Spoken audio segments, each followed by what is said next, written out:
Welcome to my channel. Here's the thing.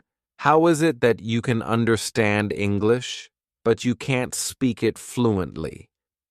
Do you freeze when someone asks you an easy question in English? You know the words, you know the grammar, but nothing comes out. That's not your fault. There's no such thing as a belly brain or heart brain. Actually, your brain is in your body. And in this video, I'm going to show you how to fix it. Leave me a comment below. What's the single biggest challenge that you have when speaking English? Chapter 1. Why speaking feels so hard. It's not just you. I know what it's like to be quiet in the mouth and loud in the brain. You have what you want to say, but the words just aren't getting through. You pause, you freeze, you feel nervous, your heart beats fast, you're thinking that you forgot everything, and in that moment you think, maybe I can't do this, maybe I'll never talk in English. But I'll tell you, there's a story there. It's not your fault. You're not alone. Oh, and yes, you may speak English. You simply need to train your brain to think differently. When I first began to learn English, I could recognize a few words here and there, but I couldn't speak. I could read a sentence. I could write a sentence. But you know when someone said, "How are you?" I didn't know what to say. I felt confused and slow. My brain was not in my language. I was translating every word. And when I finally wrapped my head around what I should have answered, the moment had passed. I felt embarrassed. I felt small. And I thought maybe there was something wrong with my English. But that wasn't true. I was just never taught to talk. We are taught to read and to write in our schools. They give us grammar books. They make us memorize rules. But they don't teach us how to speak. Speaking is different. Speaking is fast. Speaking is real. Speaking is life. You don't have the luxury of thinking about every rule. You don't have the luxury of the perfect word. You do have to say something now, but your brain is scared. It needs everything to be right. It wants you to be perfect, and that's the problem. Most learners are scared to speak up and commit errors. They believe they will be laughed at if they're not perfect. They're worried they will appear ridiculous. So, they stay quiet. They hold out until they're ready. But the reality is, you're never going to feel ready if you don't speak. Your brain learns to speak by speaking, not by waiting, not by only thinking, but instead by repeating the words. The first time I attempted to speak English to a stranger, I was in a shop. I wanted to buy a book. I knew the word book. I could think of the sentence, "I want this."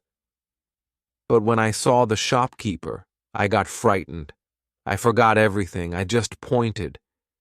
He smiled and handed me the book. I felt bad. I wanted to speak.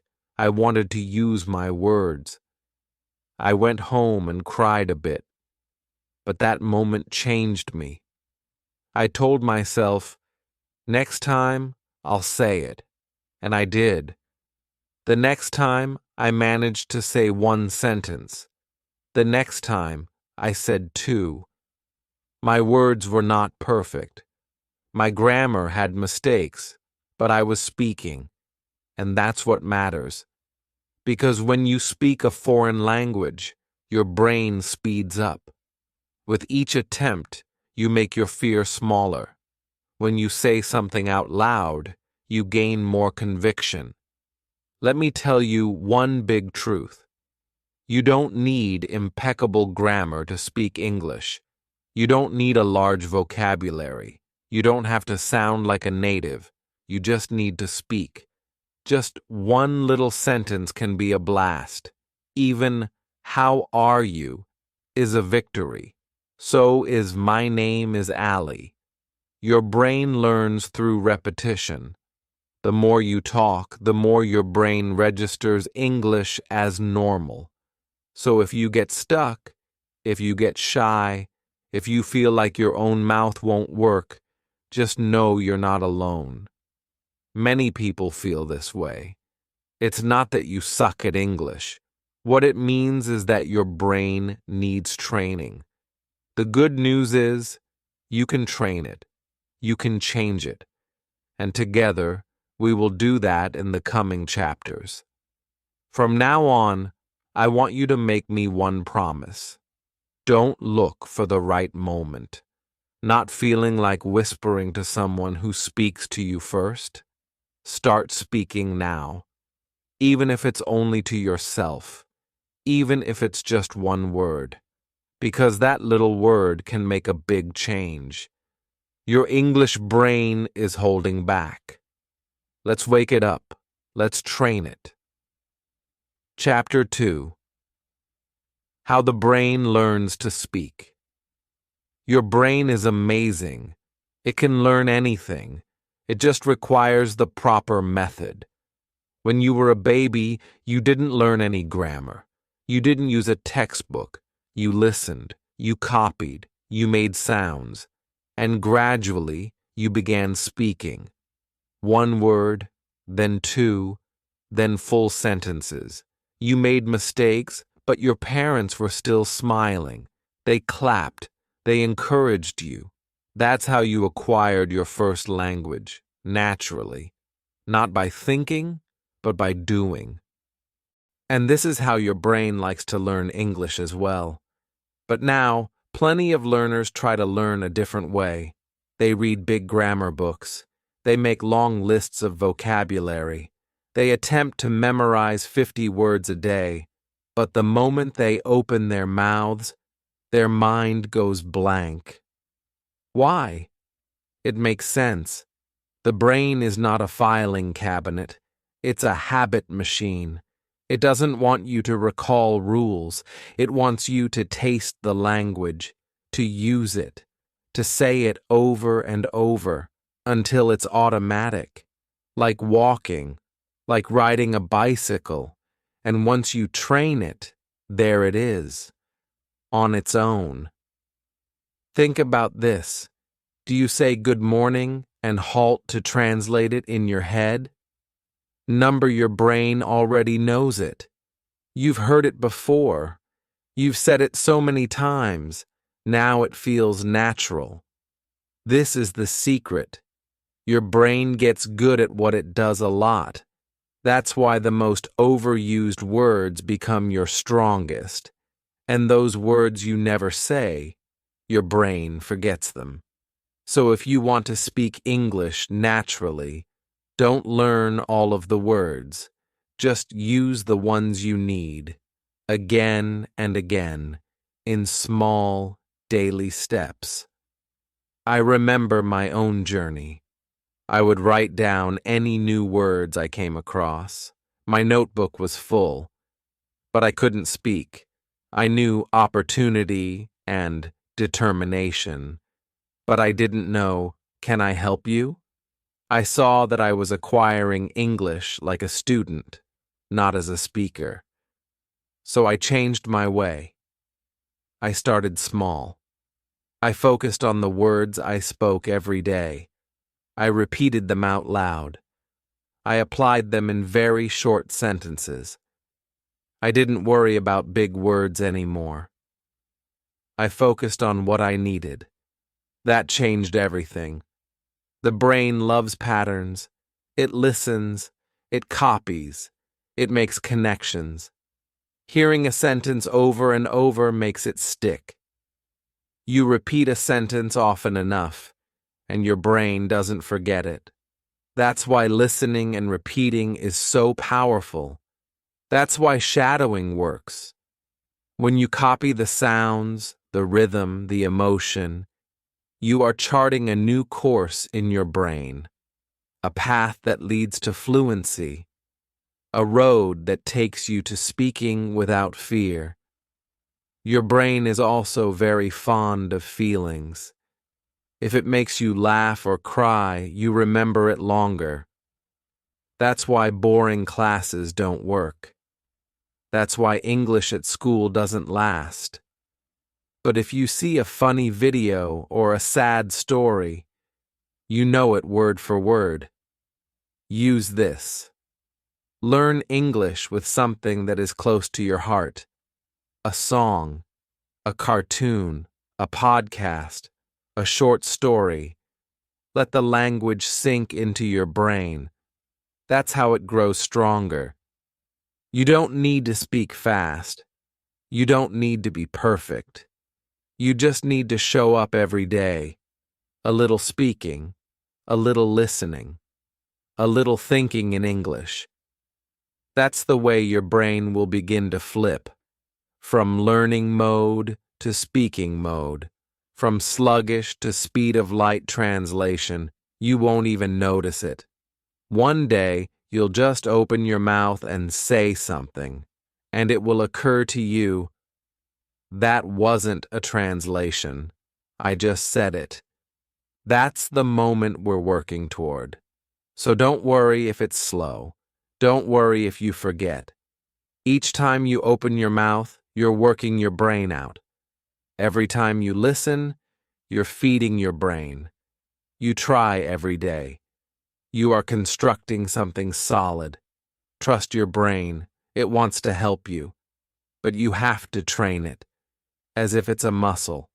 Gently, daily, joyfully. Let's keep going.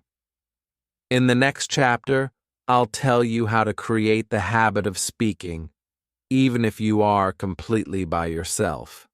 No teacher, no friend, nothing but you, your voice, and a fresh English brain ready for the taking. Chapter 3. Build your speaking habit, even if you're alone. I used to believe I needed a teacher to say English things. I thought I needed a partner, someone to talk to, someone to practice with. But most days, I was alone. No teacher, no class, no friend to speak with. I felt stuck. I yearned to talk, but there was no one to listen. I almost gave up. But then I had a new idea. What if I were provided for and I didn't need anyone else?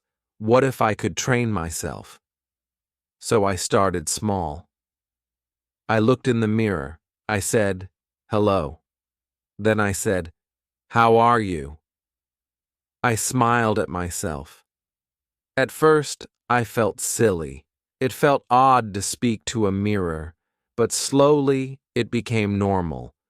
I made it a habit. I said one new sentence every morning. Every night I repeated it. I wasn't waiting for someone to come talk to me. I became my own partner in conversation.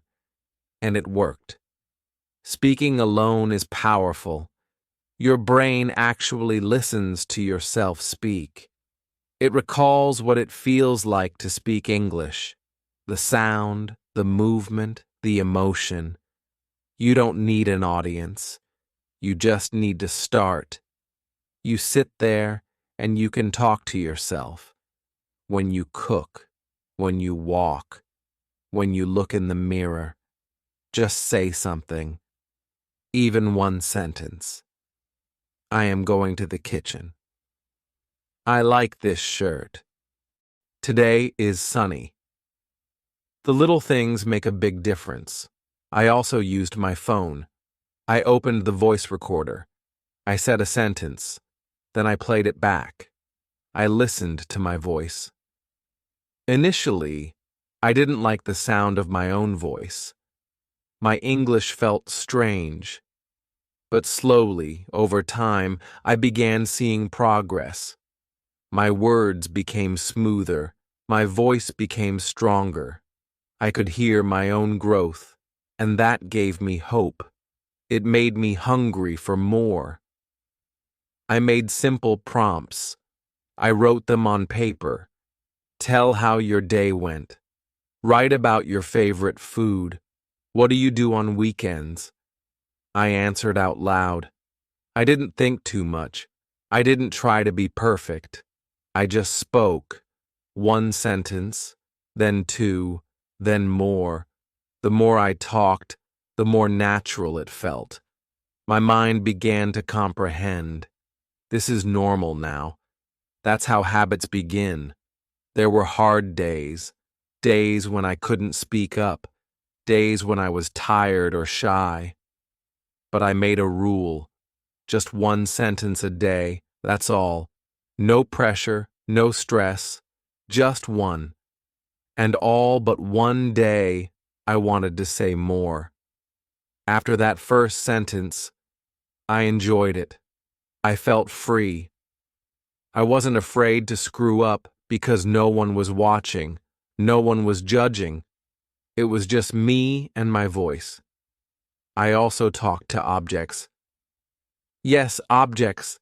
My cup, my book, my pen. I would say, "This is a cup.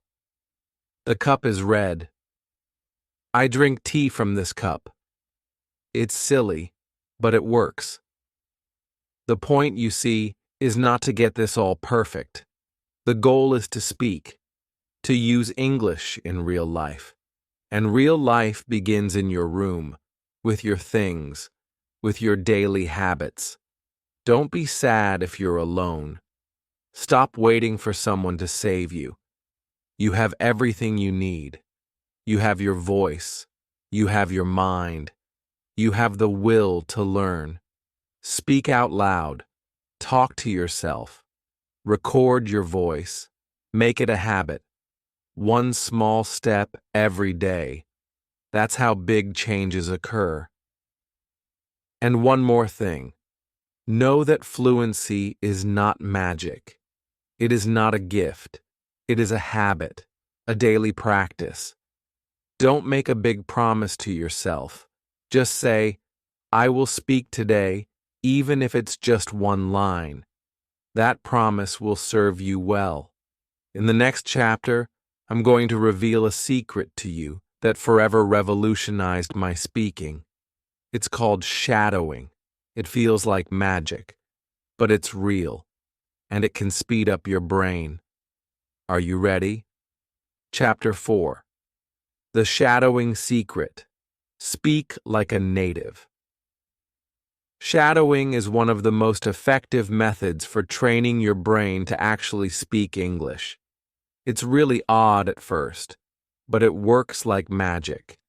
It's how I learned to speak faster, clearer, and more naturally. And now, I want to tell you this secret. Shadowing is the process of listening to a native speaker and talking at the same time. You don't pause, you don't wait, you talk with the voice. It might be a podcast, a video, even a cartoon. You listen and repeat those same words, sound, and tone. You are the actor, and the speaker is your prompter. You attempt to keep pace with their velocity, their rhythm, their spirit. At first, it feels too fast. You miss words. You fall behind. That's okay. Just keep going.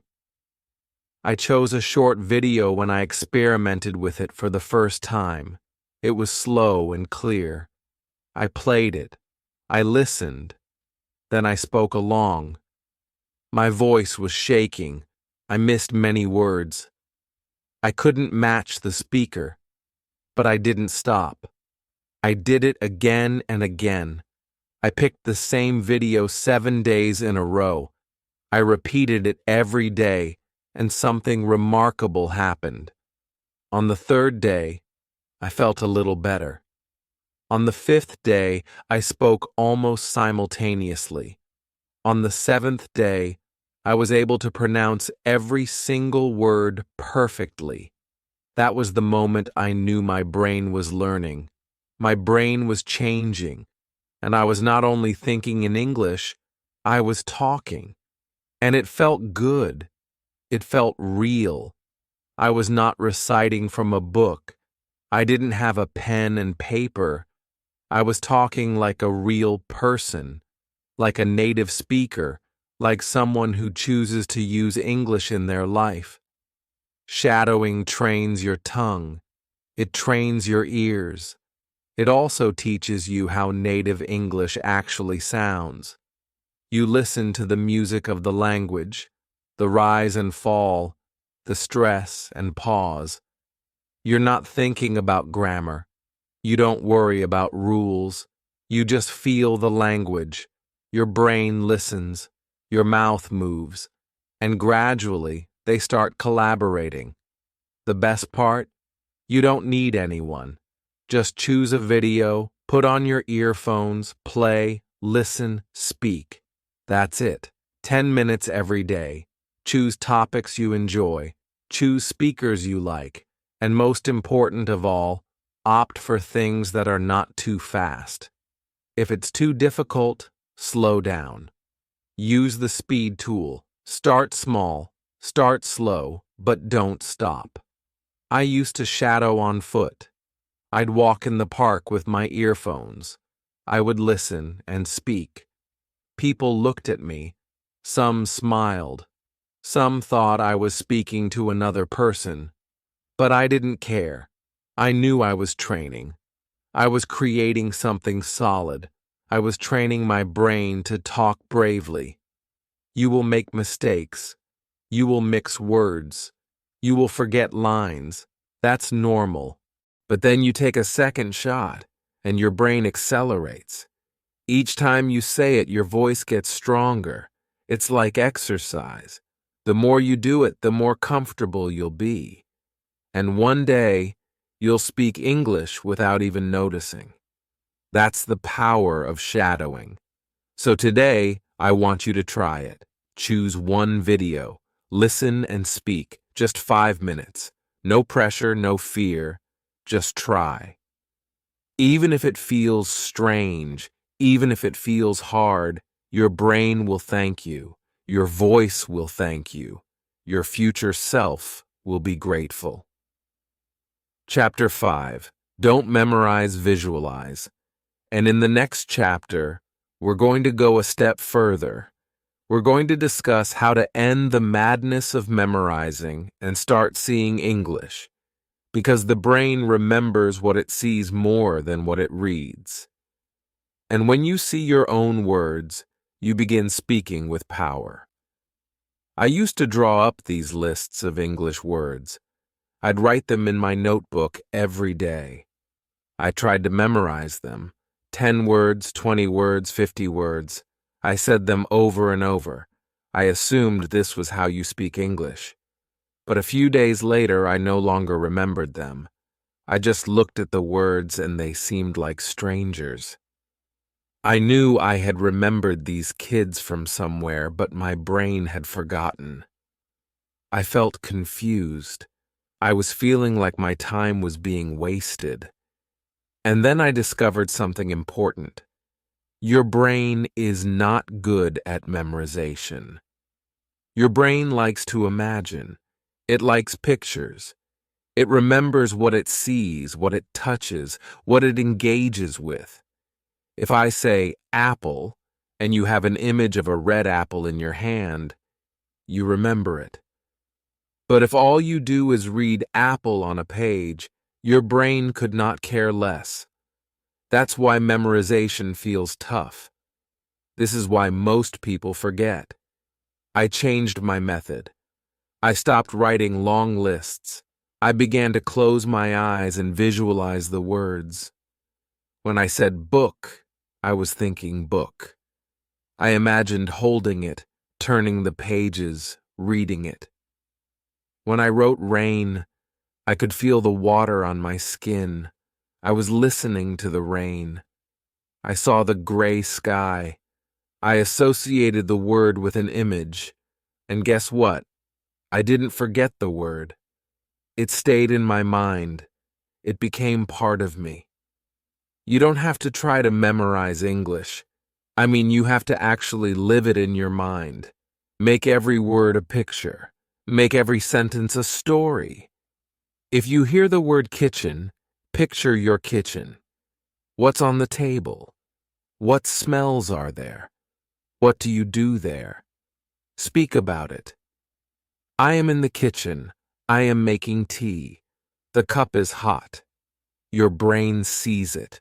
Your brain believes it. And now it remembers it. This is how babies learn. They look and feel and listen and stuff like that. They don't read flashcards. They don't make word lists. They gesture to the dog and say dog.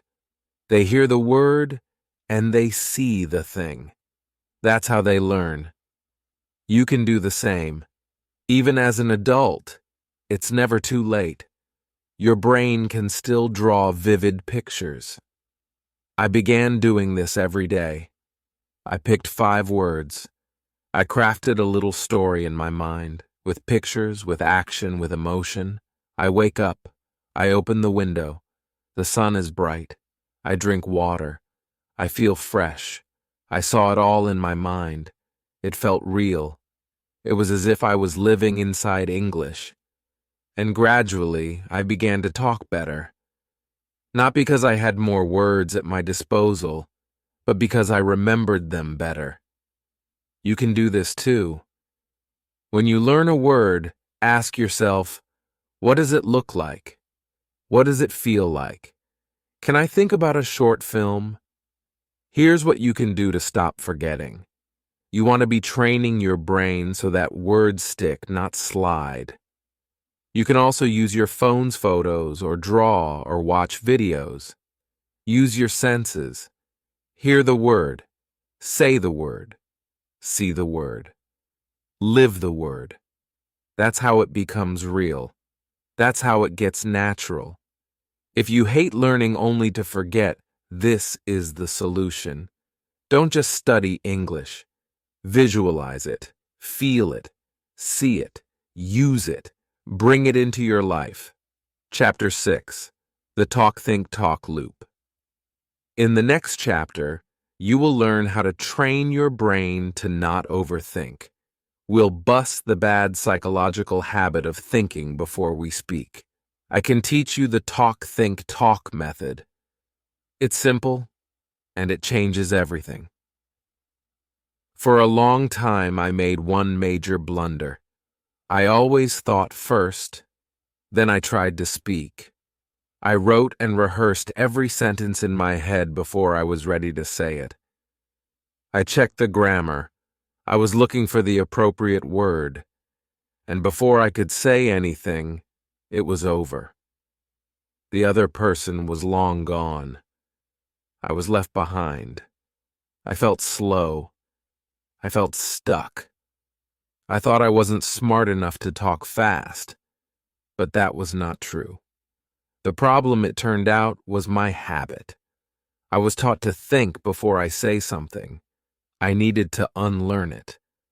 Most students are taught to think and then speak. But for native speakers, the exact opposite is true. They talk, then think, then they talk again. They are speaking from the heart, without mulling things over. That's what conversation does. It's fast. It flows. It's time for us to take a few little pauses among all of this. Simple language, is it? People don't speak perfectly. They just speak. And that is the lesson I needed to learn. I had to build a new loop in my brain. I have called it Talk Think Talk. The idea is simple. First, you speak. Then you pause to think. Then you speak again. You don't hold off until the entire sentence is just right. You just begin. You say something small like, I want to. You pause. Your brain catches up. Then you go on. I'm hungry. And perhaps later you tack on others. I want to eat rice today. That's just how human speech goes. It's not one perfect line. It's built step by step. I began doing this every day. I allowed myself to not achieve perfection. I said small things. I go shop. Then I paused. I thought, I go to the shop, then more. I go to the shop to get bread. I did not judge myself, I just talked. Then I thought, then I talked more. My speaking became natural. My brain stopped freezing. The fear began to disappear. This loop functions by decreasing pressure. When you think too much before you speak, you brain yourself. You feel nervous. You try to be perfect, and that slows you down. But when you talk first, even if it's not all that eloquent, your brain preps itself. It starts to move. It starts to find words. And once it's on, it is nonstop. That's how fluency grows. You can try this anywhere. Talk to yourself. Say anything.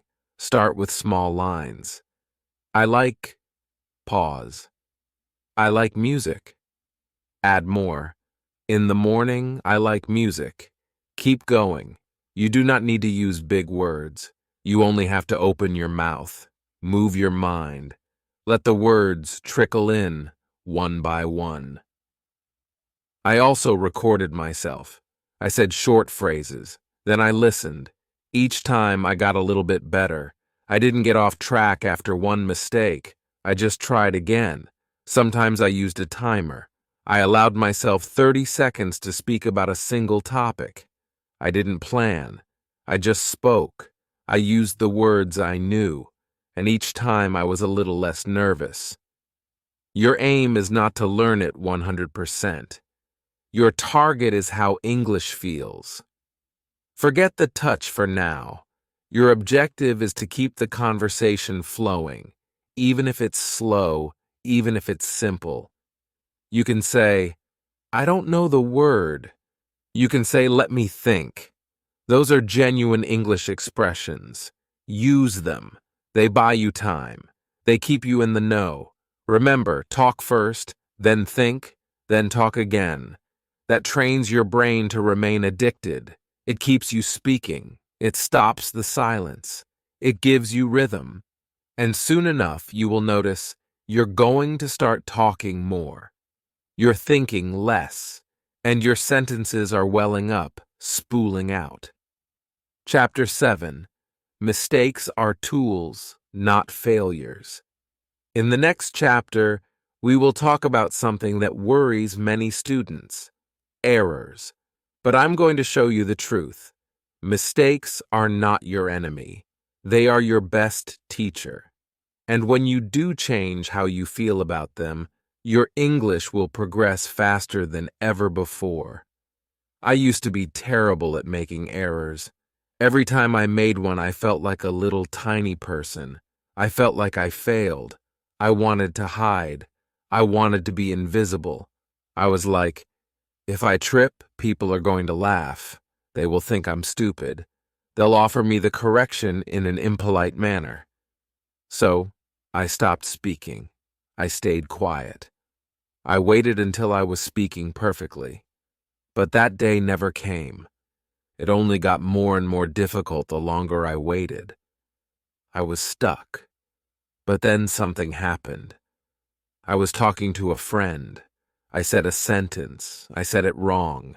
I used the wrong verb.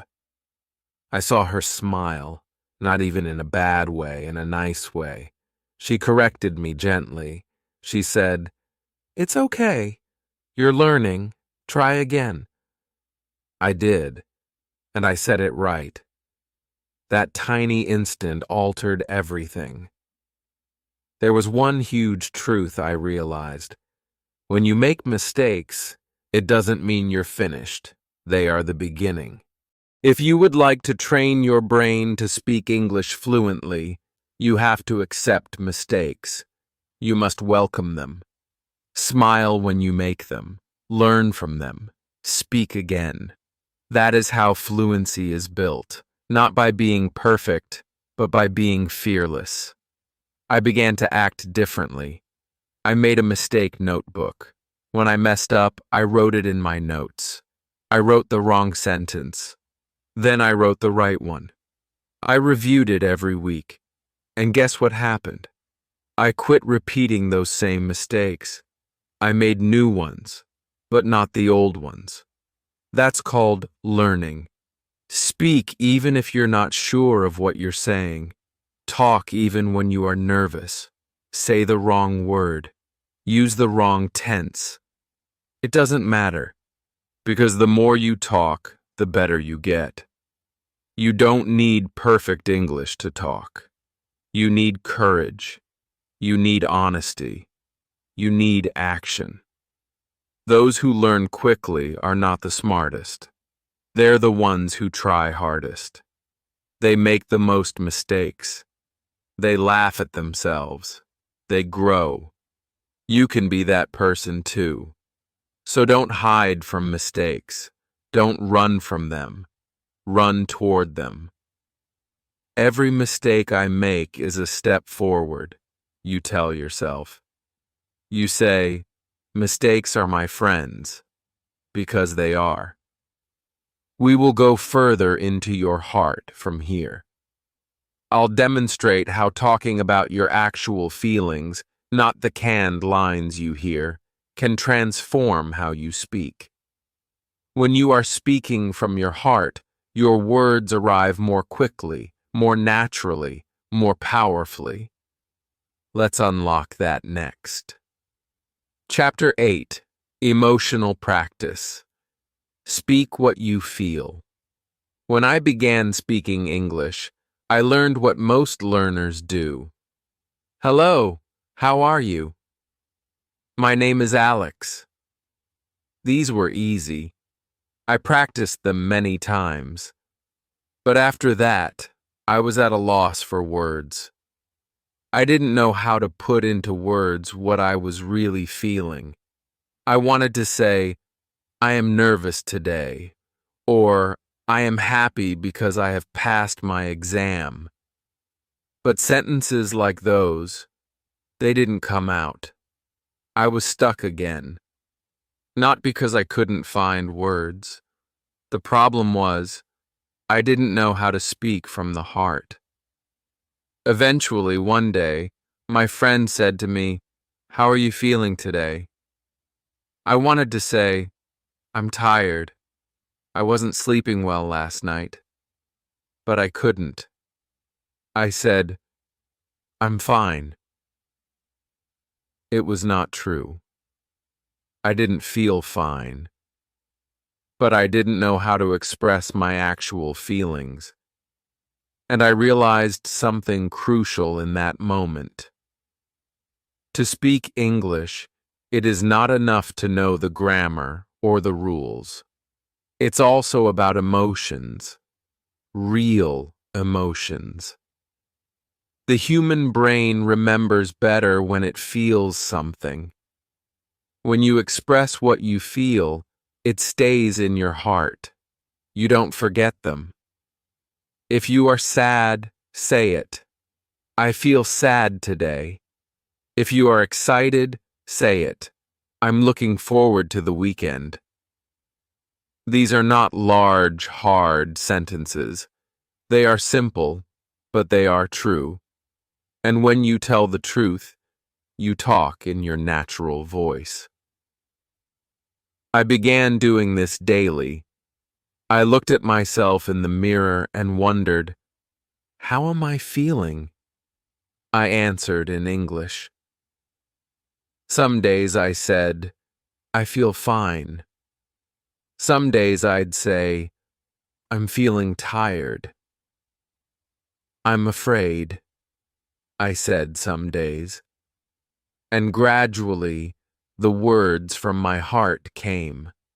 I learned to say, I'm nervous for my test, or I feel lonely today. And then something remarkable happened. My English began to come alive. Alive. Not just words, but my words. You can do this too. Be more interesting than the weather. I like apples is fine, but say how you feel. Start small. Try, music makes me feel happy, or I'm angry when people do not listen to me. These are honest sentences.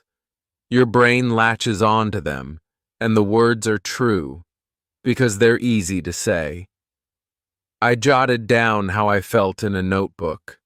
I used short sentences. I wrote lines like this. At this moment, I feel tired. I didn't want to study, but I did it. I am proud of myself. Writing helped me think. I read my words later out loud. That helped me speak.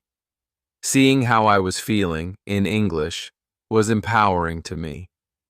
Don't worry about mistakes. Feelings are never wrong. Your heart doesn't follow a grammar rule. If you need to say, I feel bad, say it. If you want to say, I love you, say it. Let the emotions speak. The more you talk about your actual life, the more you're practicing your English. And let me tell you a little secret. When you express feelings in English, people listen a bit better. They feel closer to you. They understand you better, because you are not simply speaking English. You are speaking you. Try this today. Ask yourself this one question. What am I feeling right now? Then answer in English. Say it out loud. Write it. Whisper it. Feel it. Let the words flow from your heart, not just your head. In the next section, I will reveal something powerful to you, how to practice English all day, even if you're not studying. I will show you how to train your memory without any books, without stress, and without a coach.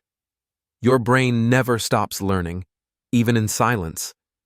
Let's use that power. Chapter 9.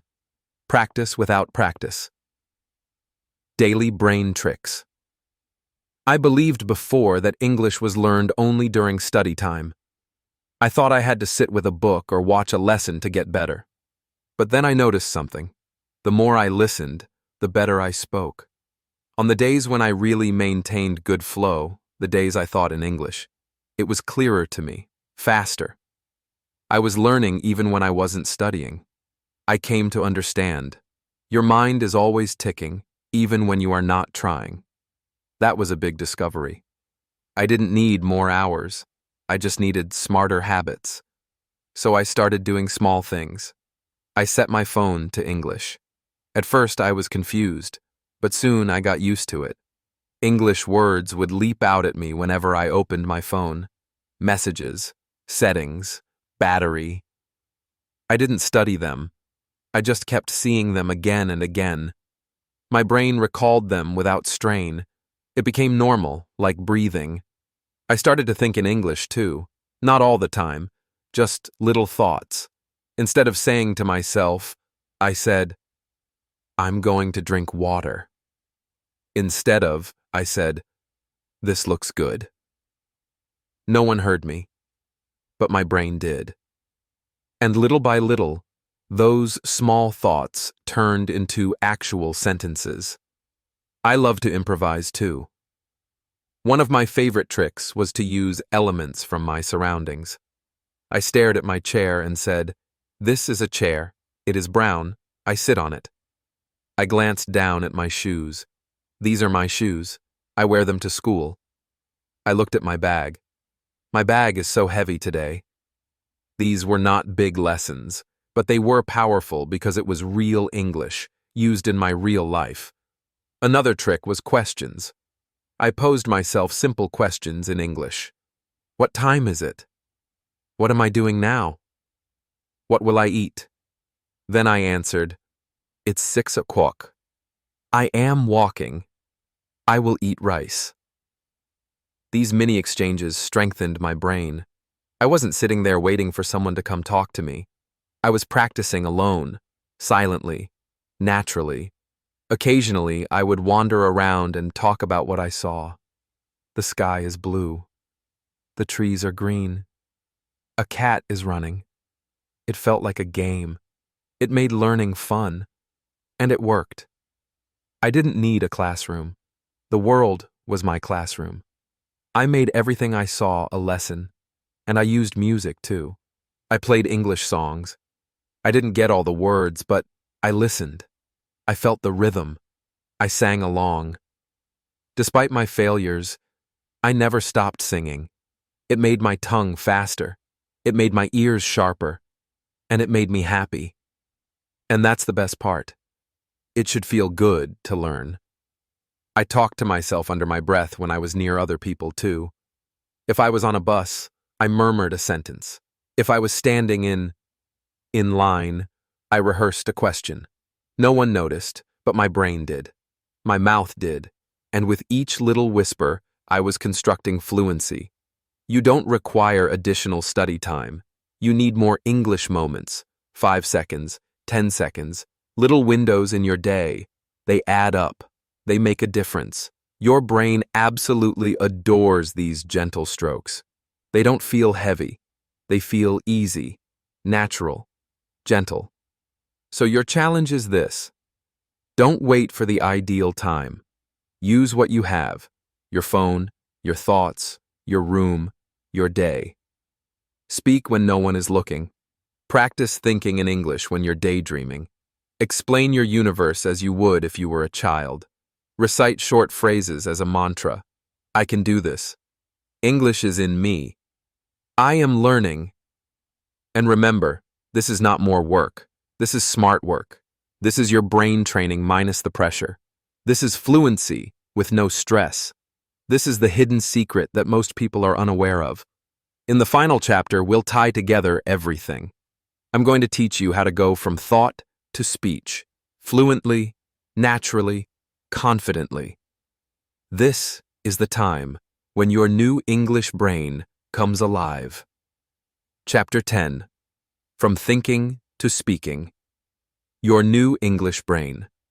You have come so far. From fear to courage. From silence to sound. From translating your thoughts to thinking in English. This is not just a lesson. This is a journey, a story of change. And now, the final step. The step that binds it all together. Now you are ready to transition. From thought to speech. From slow to smooth. From unsure to confident. Now you are prepared to train your new English brain. At first you were perplexed. You were afraid to speak. Your words were stuck. You translated everything in your head. You held out for perfect grammar. You worried about mistakes. But look at you now. You know how to speak alone. You know how to shadow. If you can see words and pictures, you know how to do this. You communicate your feelings well. You know how to keep going even when it's not a study session. You have built habits. You have made progress. You have become brave. Now, finally, it's time to talk. To stop waiting. To stop overthinking. To trust yourself. You are no longer the same person in your brain. You've treated that puppy well, with love, with effort. And now, let us continue using English. Use it in your daily life, not like a subject, not like a test, but like a part of you. Begin each day in English.